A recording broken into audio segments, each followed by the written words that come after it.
नमस्कार सर. नमस्कार, माझं नाव ओंकार मोहनली. हा पेरूचा प्लॉट किती आहे आपला? 20 गुंठ्याचा आहे. काय वापर करता याच्यासाठी? पूर्ण एसीटी वैदिकचा डोस. बाग धरून 6 महिने झालं. आपली 9 महिने झाड आहेत. 100-110 फळ आहे झाडावर. फळ भरपूर आहे इथं. केमिकल प्लॉट मध्ये ना आपल्या मध्ये लय फरक की बागच नाही कोणाच्या आपल्या केमिकल मध्ये. प्रत्येक केमिकल वाल्याची गळ चालू आहे, त्यात अजिबात गळ नाही. 500 झाडात 50,000 फॉर्म बसलेत आणि बाहेर शेजाऱ्या केमिकलचे आहेत 1 किलोमीटर अंतरावर.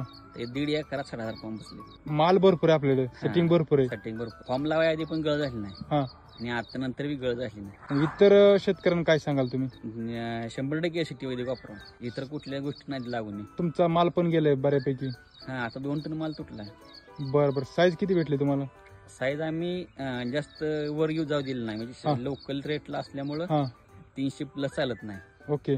300 आसपास, 300 वर गेलं काढतील, रिटर्न रिजेक्ट मध्ये काढतील. बरं. मार्केटमध्ये ह्याचं काय अनुभव आहे? खूप मालाची क्वालिटी वगैरे? मालाच्या क्वालिटीला एक नेपाळला दिलं तर दुसरे 400 रुपये कॅरी गेला, आपला 600 रुपयाला गेला. कारण का आपल्याकडे क्वालिटी म्हणजे क्वालिटी असेल तर आपल्याला पाहिजे तेवढा रेट भेटू शकतो. इतर शेतकऱ्यांना काय सांगाल तुम्ही? इतरच्या प्रत्येक शेतकऱ्यांनी 100% एसीटी वैदिक वापरा. ओके, चालेल, ठीक आहे. म्हणजे आपण पूर्ण जरी प्लॉट बघितला एकदम पूर्ण हिरवागार आहे. पूर्ण कुठं सुद्धा पिवळा नाही. बरोबर.